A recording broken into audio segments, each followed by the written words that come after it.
mbote lisusu bandeko balandia tokomo wapi esengoze anga komona bino baso ndenge tumesina kokutana contrat to signa lisu lukola lisu tolobaki boye biso na bino na pepe to signa contrat to sola masolo ya mboka na biso Congo lelo tokosola nini lelo tokosola sorti ya gouvernement tokosola arrivé ya mwana mboka ndeko Eliezer Tambwe député national tokosola nini tokosola partage ma pouvoir oyo ya ministre ndenge kabona ni bande comme ça bazute tokosola pe masolo ya insécurité ville de Kinshasa tokosola pe masolo ba image boko mone ko tamona ba réseaux sociaux ya mutakalisation ya ba excellence ba vice ministre ya ba vice gouverneur ya Congo central na ndenge ba kuna marche ko sala malelo tokosola yango pona wana na zanga mokote na zabongo na ndeko na ngai ndeko Martin Mbote na Didier, mbote na balandi nyonso ya émission tokomi wapi yo banda biso na Kinshasa na mikili ya poto.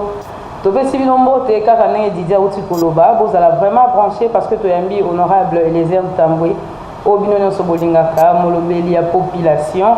Alors naye tobeta masolo ebele na etali santé na ye pe mingi o eza bon na actualité sortie ya gouvernement.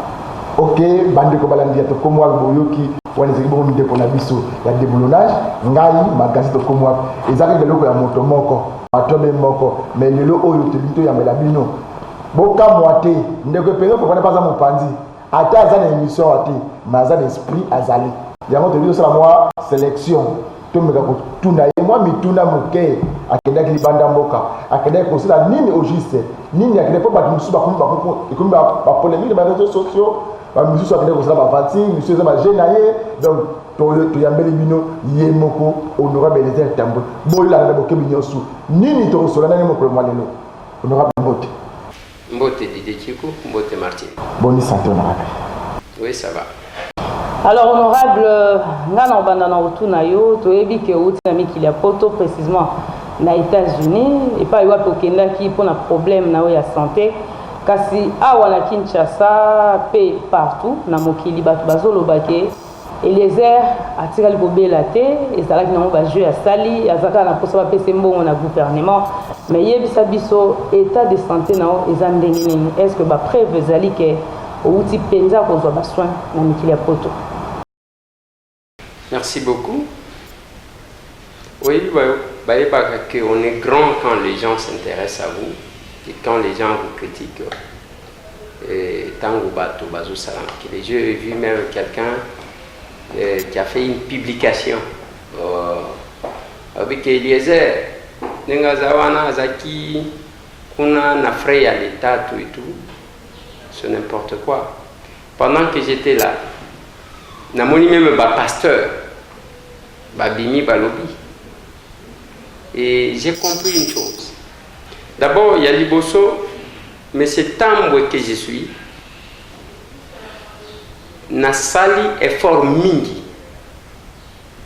Yango lelo quand même moi changement et côté dans la média. Moi quand j'ai Didier Tiko to vandi na ye. Au collaborateur nanga. Nga ina abanda télévision avant nga. Nga na kuta Didier na télévision. Parce que la télé j'ai commencé chez Roger Lumbala. Mais la presse j'ai commencé ailleurs. L'année prochaine, je totalise 20 ans de carrière journalistique. Na banda na radio, na ki na presse écrite, na lobagana batu, la prospérité.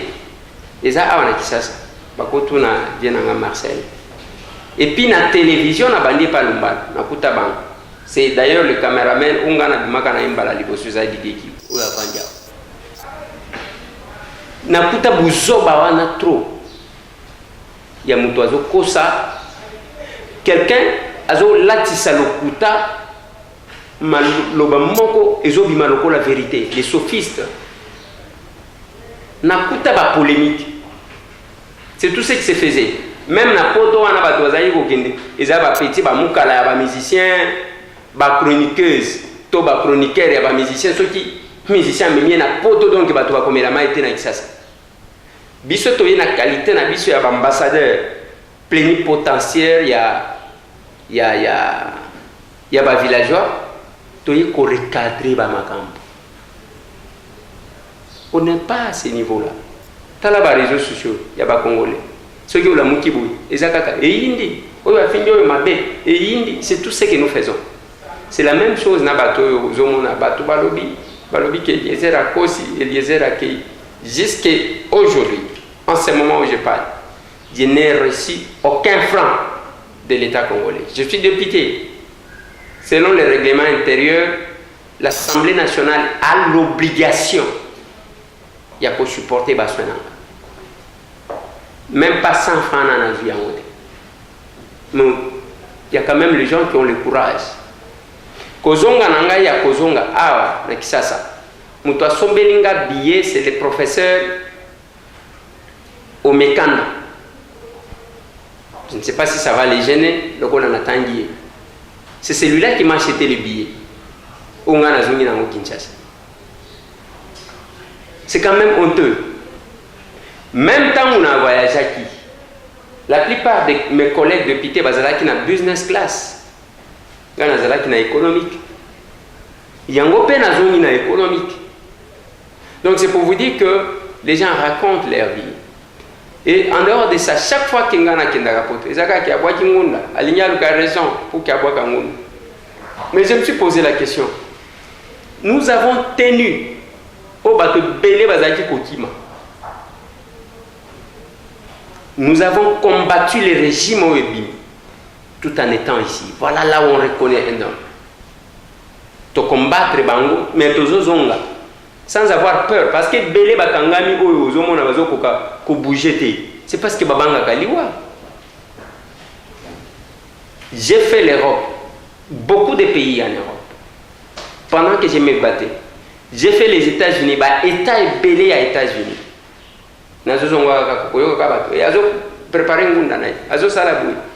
Combien de personnes qui m'ont donné conseil? Aujourd'hui, je suis député national. Pas seulement que je suis député, mais il y a eu changement, il y a eu alternance. Ce n'est plus Kabila qui est chef de l'État. Oh, les lois à chef de l'État, c'est mon compagnon de combat, Félix Antoine Tshisekedi Tshilombo. C'est mon compagnon de combat. Mais ce compagnon de combat-là, et puis si les compagnons de combat, non, je les combattrai tout en étant ici. Je les combattrai tout en étant ici. Parce qu'on ne sera pas complaisant. Il y a que, parce que t'es, les années depuis un certain temps, regret nanga kaka, je ne vois pas ce que j'ai rêvé. Qu'est-ce que moi j'ai rêvé? Moi j'ai rêvé que tu sali le col à biso to abato amandou quitté. Le col a tout renversé. Régime ya Kabila, bango basali opposition. Biso siko na biso na bavienanga Martin Fayulu, na longolaka vienanga Adolphe Muzito na longolaka ye. Il n'est pas dans l'opposition. Atika, akenena no amela na gaz lacrymogène. Nengi sotomela. Il ne faut pas que les gens rêvent. J'ai vu, j'étais tant qu'on a été aux États-Unis, bakati signalé à RTVS bato babandi ko ganga, boko ganga ni. Muzito quand il était premier ministre, biso RLTV to mela mai. Combien de fois on a coupé les signaux? Basen combien bazaki ko kata ndenge baliki. Ils vont mettre une tranche où les gens ne peuvent pas réagir, droit de réponse est raté. Kofinga. La politique c'est pas ça. Avancer les arguments, donner les arguments, et puis eh ben, nous allons marcher. Kofinga, par les gens qui pensent que c'est un injuriant que vous allez faire. Non, mais c'est révolu cette histoire-là. Il y a qui vont voter parce qu'il y a finga. Non, c'est pas ça. Alors, je voyais moi les choses comme ça. Il y a qui auto-renversé. Ce que tu m'as dit, comment on a Fayulu, Félix Antoine Tshisekedi Tshilombo, tous les combattants là, même qu'on a vu sur le mouvement citoyen, ensemble, total la paix, Bandeko Bazalaki avant, passe à la paix opposition. Mais on n'est pas arrivé là, bien dommage. Donc c'est pour vous dire que, mais c'est Tamboué, c'est vraiment un villageois. C'est vraiment un villageois. Honorable, mais c'est Tambo, c'est vraiment honorable. Tambo, mais c'est Tambo, c'est vraiment un villageois. Au Betty Massoula, Martin Fayou. au Betty Masolo et Félix Antoine Tshilombo Tshisekedi, honorable Eliezer Tambwe. Est-ce que vous avez vu ça solo? Bandeko bakoloba makambo kotanga bakoma bato kotanga wana ndenge maki pe mokoli ya poison position na yo bakoloba koyiba yango te ozalaka na honorable Martin Fayulu madi to ozalaka na Félix Antoine Tshilombo Tshisekedi mais ka pene ko pese ko éclaircir position na yo claire oza élu député national ya Lamuka ya cash et puis vision na yo eza côté nini mais ko expliquer ba Congolais ba zo ba biloko wana ndi oza agent double yango tsela ki olia poison olia mbuma. Bon, Didier, moi je ne sais pas si on se bat pour les individus ou bien pour la patrie. Ngai tambo kanengo zo mona ngabo isoki otalinga bien okutinga nga na komi mutu ya Fayulu ou bien na komi mutu ya Félix.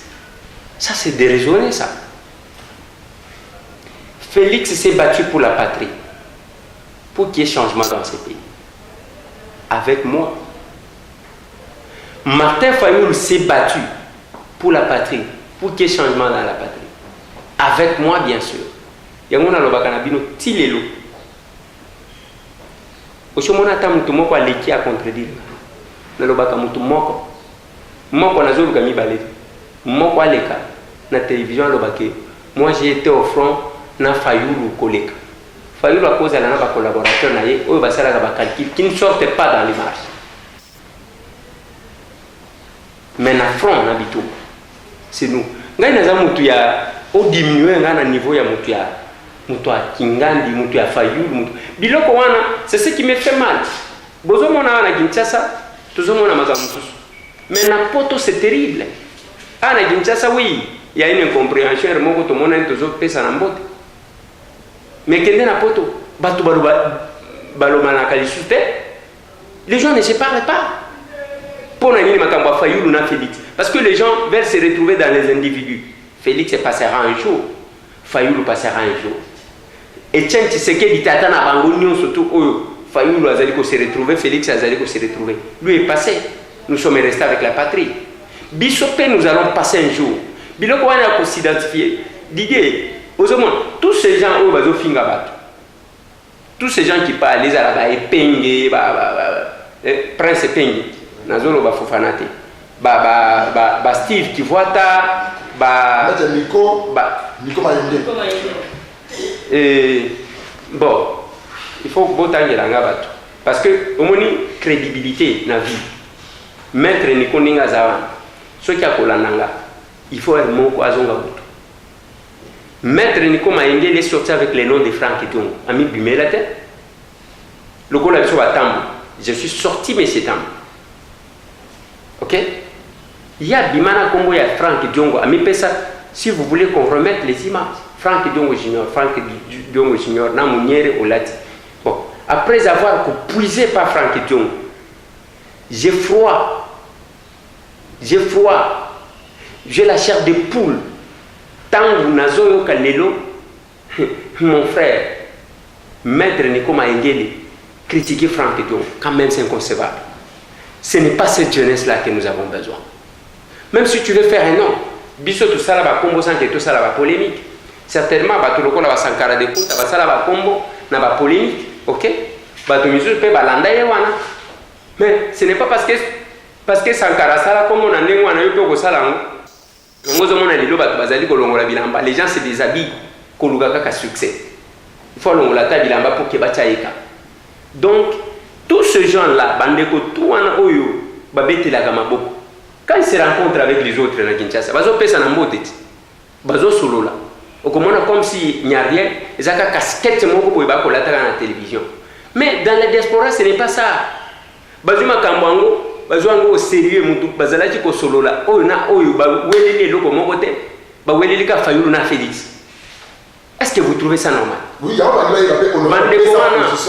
yoka ngai na za mwana mukolo lupango. Mais c'est temps me pose la question tous ces politiciens. Ba yebi nganga pe na yebi ba. Tuna bango tout ça Félix Antoine Tshisekedi Tshilombo azawana chef de l'État. Vital Kamerhe azawana.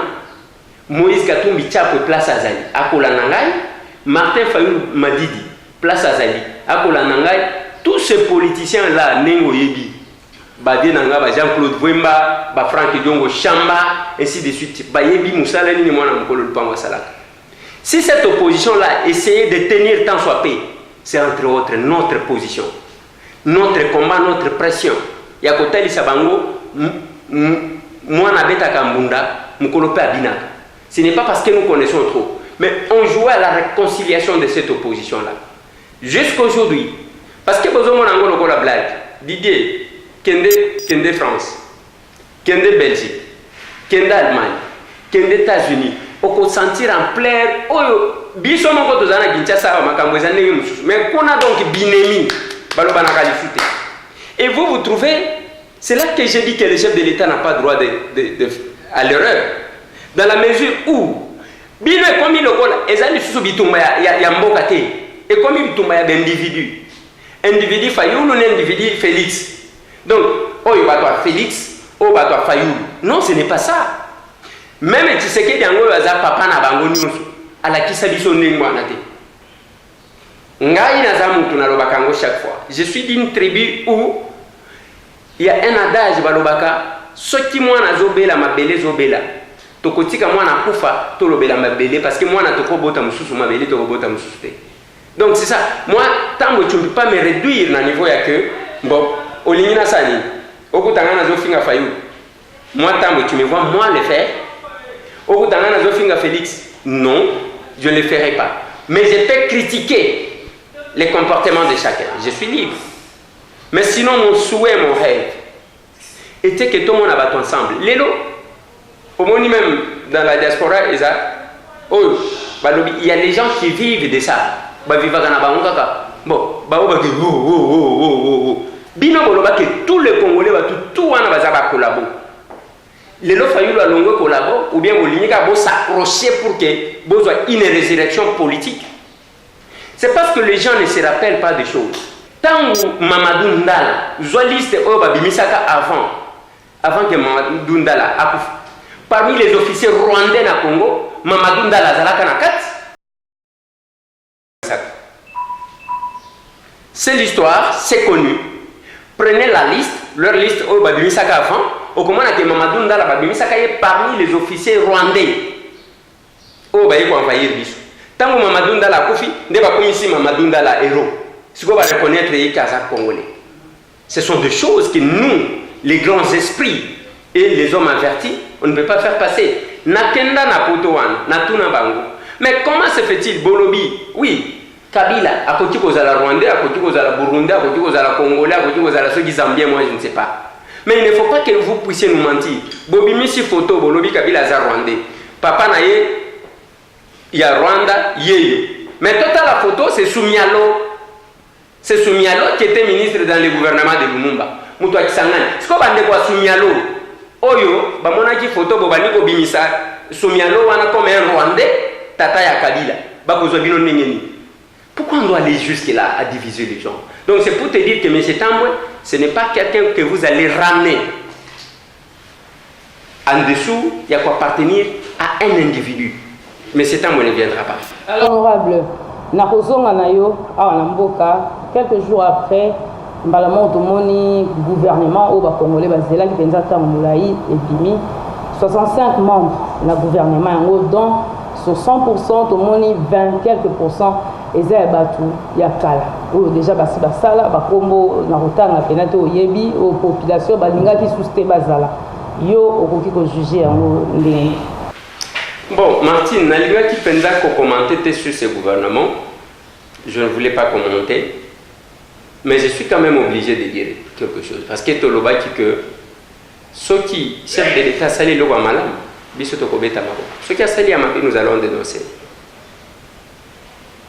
Gouvernement Tomonia, ils ont un bilonga sikrebele. Nous saluons cet effort-là.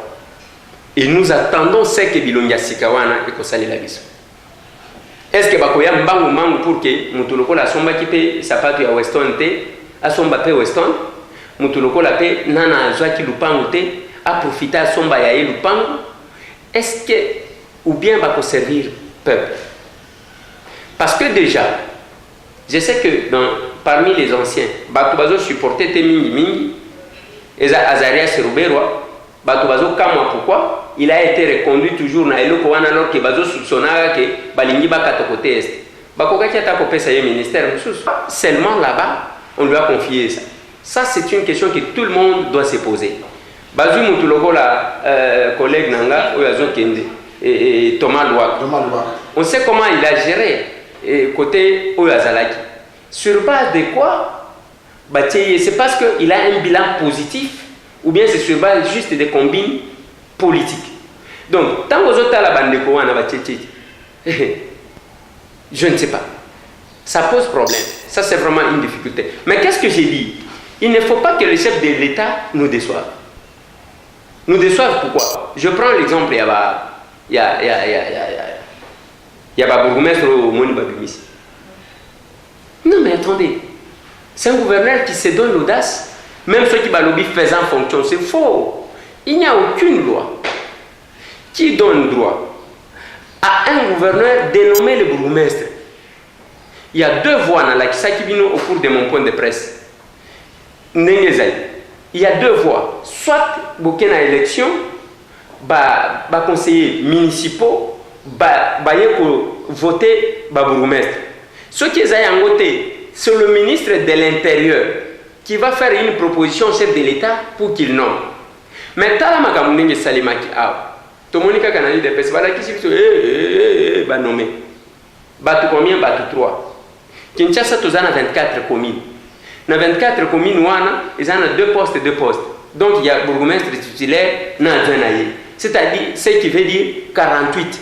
Mais bino qui de pes sur 48 ba pesi bino 3 bo salifet. Est-ce que vous avez un normal? Sur 48, bah pesi bino 3, vous allez faire tolongi. Moi, bah poste à nomination, les chefs de l'État pouvaient quand même avoir une bonne partie. Parce qu'il y a beaucoup de sabato à la logique na bango. Parce que l'FCC ne dérange jamais Félix à réussir. Bobo sana. Les alliances politiques se défendent selon les intérêts. FCC wana oyo bisoto to bundisi to lobi bazuite ils ont échoué. Allez, basonga yo Félix c'est parce que yo zamwana malamu, basonga yo réussir. Partout ils sont en train de prier que asalata dégâts moko boye pour que ba CP la base argument. Et ils sont derrière. Je vais terminer. Mais place wana oyo ngai na lobaki avant. J'ai été prévenu et je sais, je suis journaliste d'investigation. Quand l'FCC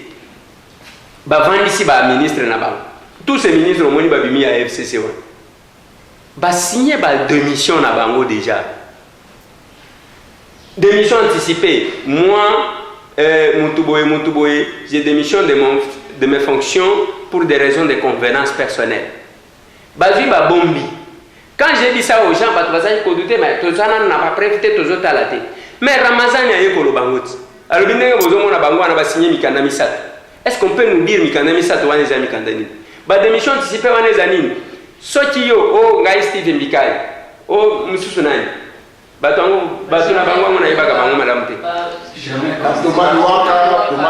Oui, Batouana Bino Bozotang. Dès qu'on salit le col là, moi pensant mon kobo est côté à peuple, parce que Bango va contre le peuple. Moi pensant mon kobo est à côté le peuple, parce que le peuple d'abord est à côté à cash, non? Alors, moi pensant mon kobo est à côté à peuple. Bazuka ka lettre na yo ana bati date. Bati le chef de l'État. Des négociations politiques entre autorités morales et AFCC, na chef de l'État, et puis Balongoli va remplacer Yona Moutounous. Ndenge bazo sala wana bazo kende nengo ana lokola ba robot. Omoni ba musuto zana bango na parlement aw. Ozomituna. Dans la même fois passée. L'autre plénière là, eza Janine Mabunda beti marto boye, papier na yo wana ba komi président et koi ba beti maboko. Okotala ba tata milima na bitala batu oyo ba memeli biso aw. La fois passée, c'est le questeur qui fait l'intérim des rapporteurs. Azotanga, combo ya ba député parce qu'il fallait donner la liste de 500 députés. Tango azotanga wana, azuma ya meli, parce que na bango ba beti mabu ozo mona ke ba memeli biso ba mbwa moko qui n'ont aucun contrat avec le peuple, qui ne savent qu'applaudir. Mais pourquoi vous avez applaudi? Et ces gens-là, sont-ils capables d'intervenir? Ceux qui m'ont dit intervenir, passe devant, prend la parole, avance les arguments. Donc c'est ça. C'est que c'est passé. Tant que vous avez une assemblée nationale, vous avez une donc fondamentalement parenthèse mon cœur makambo oyo ya kotanga la classe de l'état ofélé. Bino ba député national, vous n'avez pas parce que ma décision wana il faut pas na bino te pour l'Assemblée nationale. Ben bana ba kotanga ba école à l'état ofélé. Ba enseignant ba kotanga sabana wana mbongo ba kozwa, ba prime ba kozwa. Bino Assemblée nationale bon c'est qui a monté boyega ba on a comme sabana ofélé. Tala ba complication na école. Kena molende na matiki, kena ba tende. Directeur lui awa ba clôturer déjà. Dans la commission de l'OFLT, il y a pour l'année. Moussa va député national, ils ont dans le domaine où il y a l'éducation, classe, il y a mal de l'OFLT. Enseignant, il y a dans le lobby, le problème, il y a gratuité d'enseignement. C'est un problème, je ne sais même pas pourquoi les gens en font le débat. C'est parce que communication ou un chef de l'État, zéro, presse présidentielle. Zéro, ils ne font rien du travail. Ceux qui ont l'ignoré, au combien de minutes. Nous, on ne s'est pas battu pour voir les individus. Ceux qui ont tous ces gens-là, il fallait postuler, ils ne peuvent pas voter. Ce ne sont pas les. Je ne vois pas pourquoi on fait le débat. La gratuité de l'enseignement primaire, c'est constitutionnel. Et ça, Félix était un doyen en haut. C'est constitutionnel. Autant nous défendons d'autres dispositions de la Constitution, autant nous devons défendre là-bas. Même temps, j'ai suivi des choses. S'il fallait poser des questions, il fallait poser des questions à législateur. Quand on a législateur, loi OU, soit pour créer une loi organique pour interpréter, expliquer les dispositions. C'est constitutionnel. Les gens oublient que tout ce temps, baloba qui gratuité bandanani na ba province nyonso, mais Lubumbashi na Kinshasa bangonde batika. Les gens oublient ça. Il n'y a rien de nouveau que Félix a mené. Félix veut seulement qu'on puisse appliquer. Mais pour appliquer, ce n'est pas l'individu Félix qui va rester là-bas et na baguette magique à l'obimon et ça demander non. Il faut qu'on se complète. Il y a un autre côté, le même gouvernement, il y a Ilunga. Bande Konanga. Tokoyeba, Bola Muna Mabe ya Ilunga, tant qu'il y a un budget. Si Ilunga nous amène un budget de 6 milliards, on a que la continuité à Moïbi Yango. On était avec lui. Bissoba Eli à Kinshasa. Quand j'essayais de poser la question, il a reconnu que la régie financière, il a été ministre des Finances. La régie financière, la santé, que la 3 quarts de la recette, il y a la régie. Chaque fin de la semaine, le week-end, mais ce qui a traqué Bangwa Kangabango, donc le budget doit tripler. Il faut tous aller dans le budget, il y a au moins 16 milliards. Au moins. Mais ceux qui ont un budget, il y a 6 milliards. Donc, il y a des souffrances et d'aller continuer.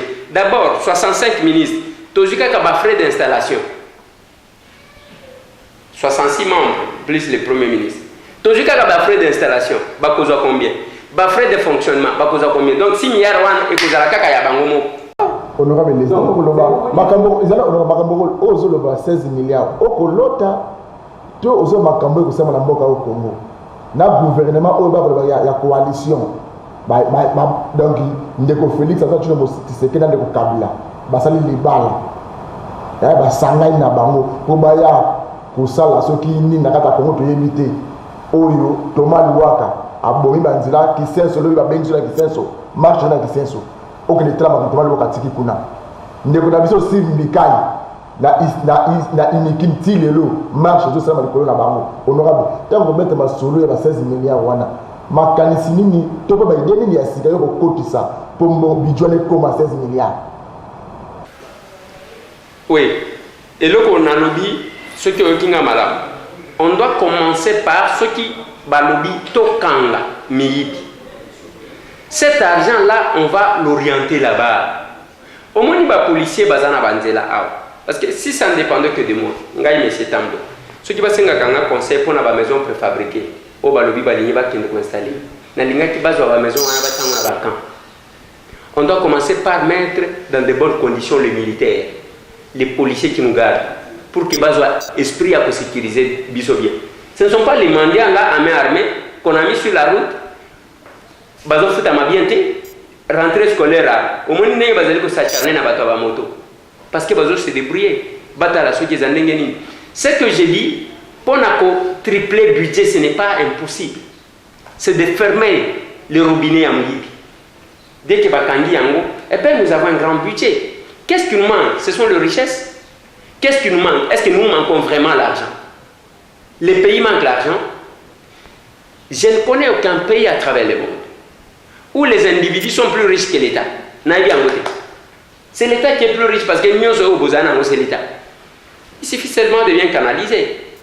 Et bon, autant que ce sont quelques individus qui s'enrichissent.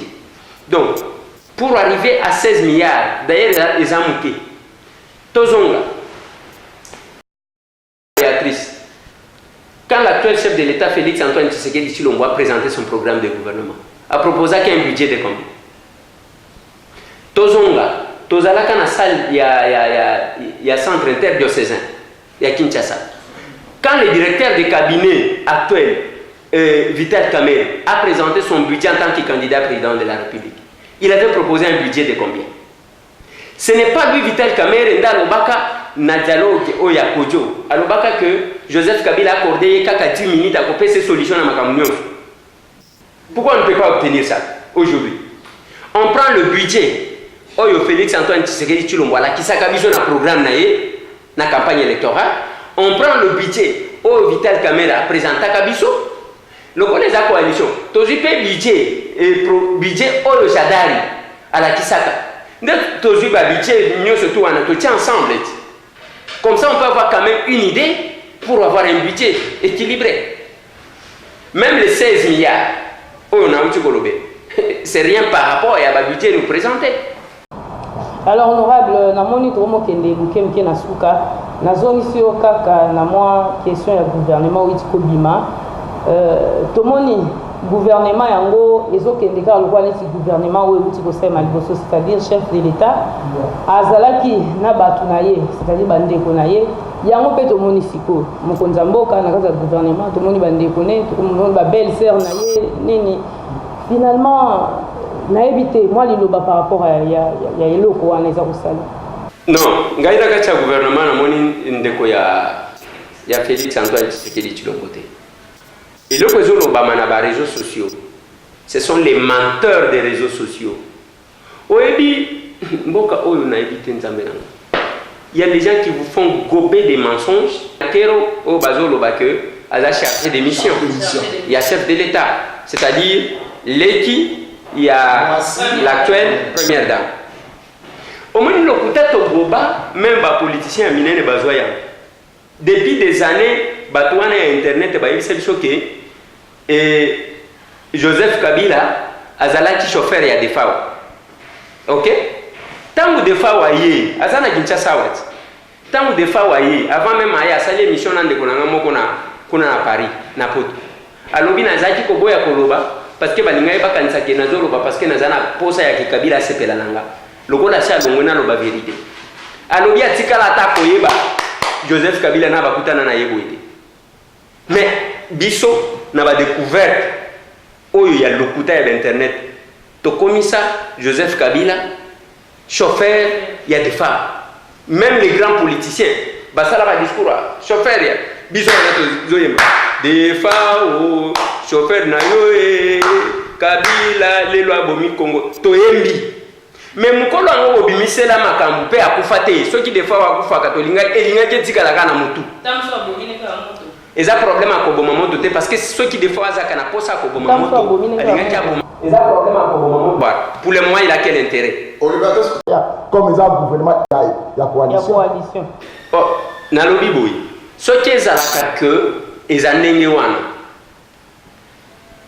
Des fois, au cas où pendant que Kabila était au pouvoir, il était pendant que Kabila est au pouvoir, il était pendant que Félix Azawan.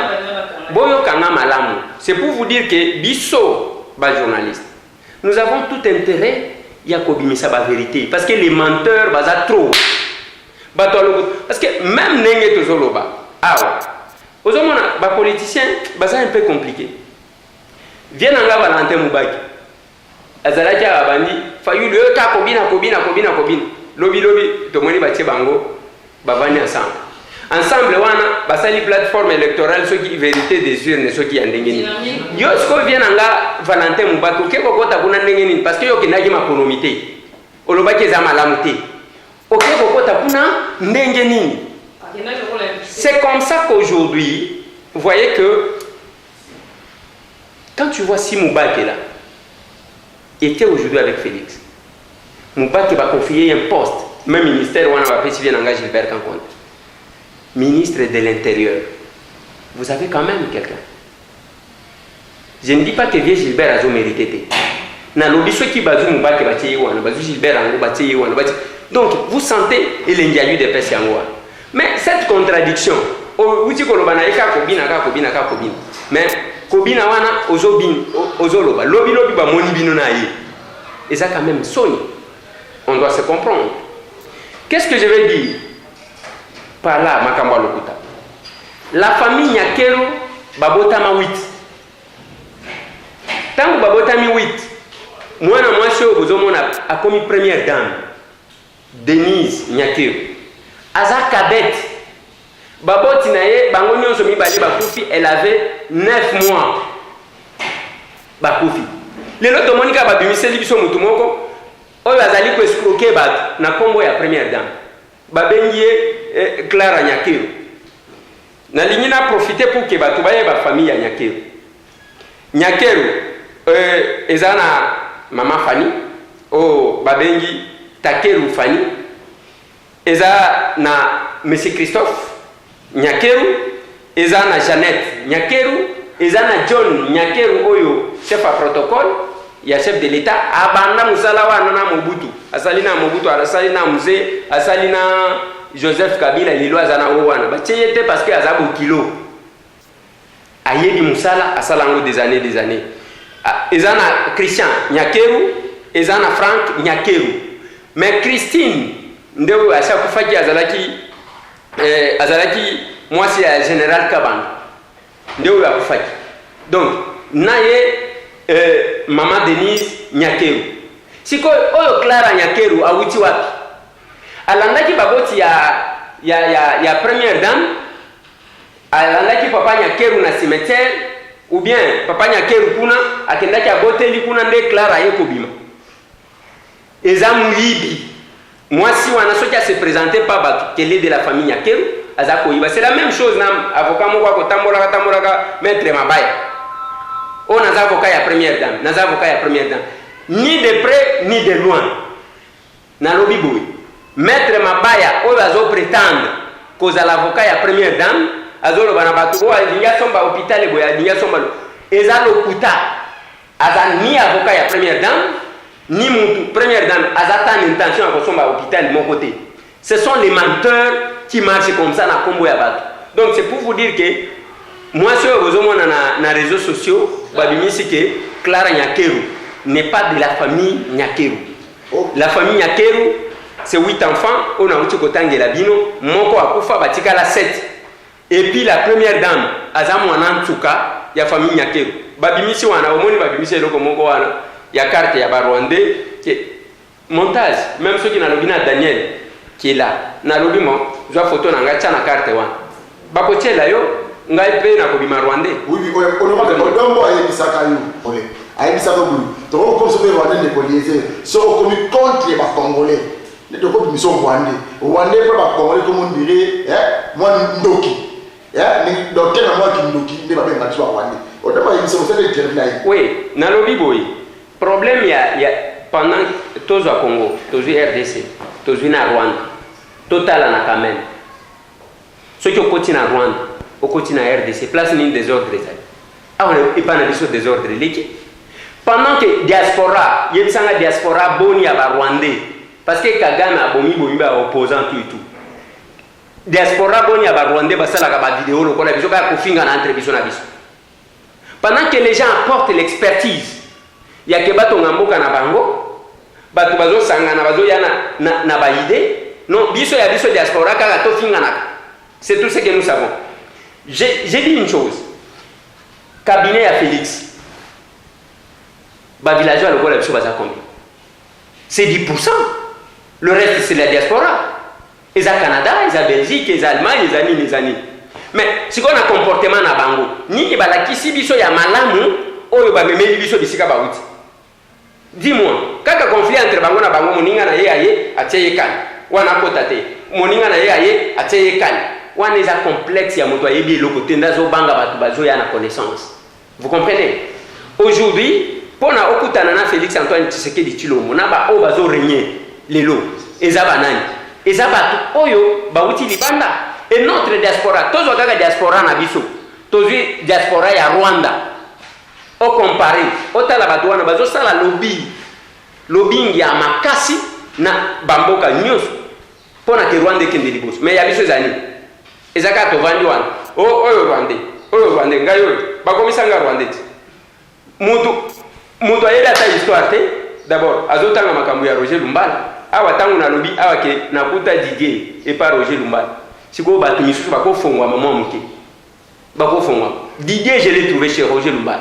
Didier a connu Roger Lumbala avant moi. Il a commencé à la télévision. Maintenant, Ozoya, tu ne connais même pas mon parcours. Ou même pas Ndenge Nazali. Donc, ils ont fait ça Sony. C'est pour vous dire qu'il y a boire et à manger. Nabilo qu'on a vu d'abord dans notre diaspora. Il fallait que nous puissions oublier. Certainement que c'est difficile parce que les gens vont vivre dans la banque. Ceux qui ont sali la vidéo, c'est à Koliati. Ceux qui ont fini par tout à Koliati. Donc c'est ça. Alors, honorable, parmi Makambwa Sony, Ndemoza Koloba, Sony, et Sali Soussou, Oyo, autorité Mboka, Bazo, Xabiso, na réseaux sociaux, Nazui, Kaya Souka, Utuko Salima, na Congo Central, vice-gouverneur, il y a Congo Central, Oyo. Basali bamakamna bango azaki piégé soi-disant azaki piégé, j'espère que l'histoire ango un mot par rapport à makambwane musema na makambu ya Congo Central, responsabilités à partager. Ya liboso ye vice-gouverneur wa eza légèreté na yo pe ozomo eza légèreté na yo bilinga linga ya lobike azaki kobima na mama mimi wa abandi kobima na ye avant qu'à comme vice-gouverneur ou bien ensuite casquette ya vice-gouverneur que na rien na mekapé moi muke. C'est ça le problème. Deuxième élément, ezaye mama mimi wa tango monika ba photo ndenge bimi basho bazalaka na kanza ya kozala partout musala na bango yango. Mais yambala oyo asalaka ba bêtise na ye yambala j'ai vu même quelqu'un qui a envoyé le message que ameka mutu moko boye finalement avant ni nanda kwa mutu abandi ko sala donc ezaka vi na ye. Mais asalaka yango mais ya lelo esilisie le poso. Ce qui a mama ya bana. Donc akotambolela wapi na mboko. Il faut s'exiler. Exil yango il faut que ndata na Rwanda parce que ce qui a kena poto bande na biso bazaka na moyen te. Ozomo ye mama mi yo mama mobimba obimi mama kimangiste kaka yo wana uzaka kana batu nyoso première dame yo tozolo. Donc batimba ba mama ya modèle wana. Yango zo mona biso batambwe quand tu me fixes rendez-vous quel que soit que uzanani pas trop de confiance, c'est tout ba maman. Wana ba kolimbi sanga. Il faut que mutu mususu azala parce que okoya kolima ke yeyo akanyinga kati. Mais akanisa yike lokola mwana mwasi de kagani batu nyoso ba pesa quelle raison. Ya lelo e balukeli. Mais qu'à cela ne tienne, on ne doit pas blanchir le vice-gouverneur. Tosi to moni nzoto na yo. Papa démissionné, botika ba théâtre wana ozosala na titulaire na yo. Na yo, na titulaire na yo, na bato aner bazalaki. Tout ils doivent dégager. Ils doivent dégager. Et là, je soutiens mon collègue député, honorable Albert Fabrice Puela. Je le soutiens dans la démarche au Wana. Ba gouverneur Wana, donc, Bangomi Baleba Lumwa, ba responsable. Donc c'est n'importe quoi. Na oyo ya mutakala siko vidéo ya gouverneur, monsieur le gouverneur, le vice-gouverneur nazana ngo awo okolongolango tina ba téléphone ya batu nyonso. To si to moni nzoto tu dois démissionner. Yo na titulaire na yo maman Mimi Luka exil mais nazo conseiller yo kende na Rwanda parce que ba congolais mingi ba kenda kuna te ata soki ba ki eza ba terrible te. Soki on medi poto en tout cas wana ko mile la yo mo. Alors, honorable, moi, l'idée par rapport à Yabande Kounios, en tant que molobéli à population, tout le monde est belé, et place aux aïe au tamboula, surtout, bah, il y a des salariés pas na yo, ça là qui est sûr que au un poste, mon donc au ministre, soit vice-ministre. Si au moins, mon quai va déçu, va déranger trop. Bisous, doit y avoir des heures, des colliers, aux alaboués. Non, base à la déçue, tu dois continuer à servir bien au Parlement, ici, quand tu as dit ba calcul politique ezalaka ndenge wana bazana nini si le chef de l'État estimait que ba bon collaborateur ba o ba koti ko gagner nde ba wana to s'incliner to soutenir bango il n'y a pas du tout de problème. Mais moi ce que je peux dire c'est d'abord qu'on remercier bandeko ebele bayaki na aéroport ko yamba biso ko banda soki 13h jusqu'à 19h. Je dois leur dire sincèrement merci parce que ezaka premier dans l'histoire. Na aéroport wana ba mesana ko yamande ba candidat président de la République. Et puis ba to yamba comme on a bayambi Kamere, bayambi Fayulu, bayambi Katumbi, ben Jean-Pierre Bemba, bayambi Moïse Katumbi, bayambi Félix Antoine Tshisekedi Tshilombo. Mais en dépité na capitale a ko sala o salimaki. Non, il faut ala moto balingio. Surtout il faut ala villageois de la ville. Merci. Ok, merci. Ma question autre tourni, boyoki beyana. Autre de tournité. Bon comme la mission ba message. To retourner na deuxième partie émission. Oh, c'est en phase ya liboso. Ya mi balé zali, ya mi sa du zali. Bande konyo so bolobakio Kishasa awa insécurité, Kishasa poli, aza Elia Kishasa. To retourner bon na deuxième partie. Bande ko pa bilanga kuna, boza la calme, to ko sola ndenge zali. Bolobaki mo na hôtel de ville, to c'est honorable. Bande ya bilanga ya Eastern bali ba président marche dans tête de ville gouverneur de Kinshasa le baki na signé lettre à lotissement abusif la Kinshasa sa susté et ba ko continuer ko teka mabele si lelo si ka ete kini ya Nzambe ezala maboti na bino